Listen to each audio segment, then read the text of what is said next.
Hello friends, welcome to my YouTube channel we learn.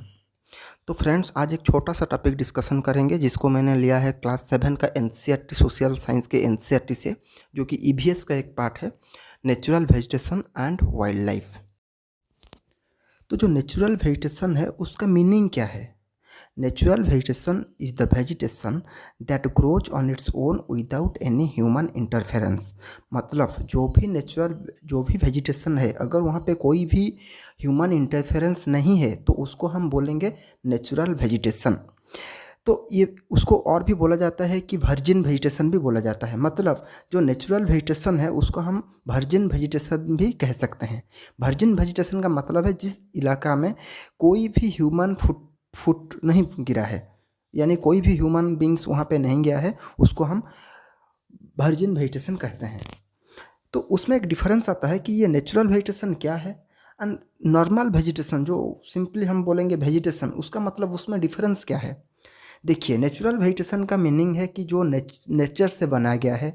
मगर हम अगर बोलेंगे वेजिटेशन तो हम किसी इलाके में अगर हमने फार्मिंग किया है या प्लांटेशन कुछ किया है तो उसको भी हम वेजिटेशन बोलेंगे, मगर उसको नेचुरल वेजिटेशन नहीं बोलेंगे, क्योंकि वहाँ पे ह्यूमन इन्फ्लुएंस क्या है, क्या होगा क्या नहीं होगा, वहाँ पे ह्यूमन इन्फ्लुएंस क्या है।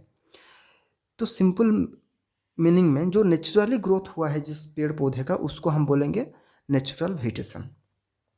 जैसे कि मान लीजिए हम एक जगह पे कल्टिवेटेड क्रॉप्स है, फ्रूट्स हैं, ऑर्चिड्स हैं, वो सब part of vegetation but not the part of natural vegetation.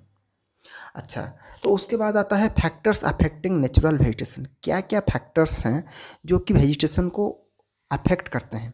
पहला है क्लाइमेट। किस इलाके में किस तरह का क्लाइमेट है वो बहुत डिफाइन करता है कि वहाँ पे किस तरह का पेड़ पौधे, किस तरह का वेजिटेशन ग्रो करेगा। एक हो गया मॉइस्चर। कहाँ पे बहुत ज़्यादा बारिश हो रहा है, टेम्परेचर बहुत ज़्यादा है, तो वहाँ पे क्या होगा कि एवरग्रीन टाइप का फॉरेस्ट दिखाई देगा। मगर हम अगर चले जाएंगे राजस्थान के ड्राई इलाके में, राजस्थान हो गया, थार डेजर्ट जो है, वहाँ के उसके इलाके में जो उसके आसपास में जो वेजिटेशन होगा वो ड्राई रीजन का वेजिटेशन होगा, वहाँ पे कुछ डिफरेंट टाइप का होगा, ठीक है, थ्रोनी टाइप का होगा।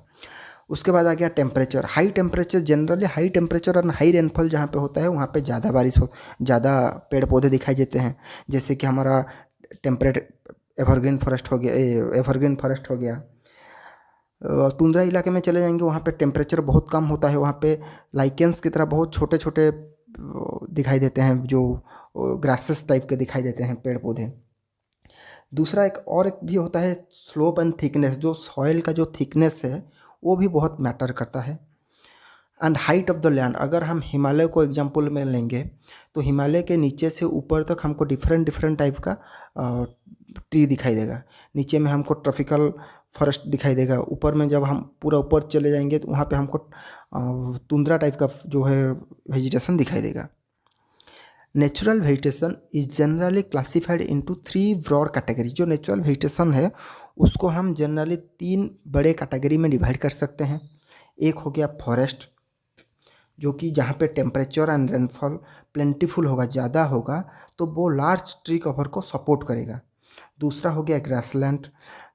पहला है फॉरेस्ट, दूसरा हो गया ग्रासलैंड। जहाँ पे थोड़ा कम रेनफॉल होता है वहाँ पे ग्रासलैंड ग्रो होगा, एक एक बीच बीच में एक एक बड़ा बड़ा पेड़ होगा, उसके बाद बहुत बड़े एरिया से ग्रासलैंड होगा, ठीक है। और थर्ड हो गया श्रॉफ्स।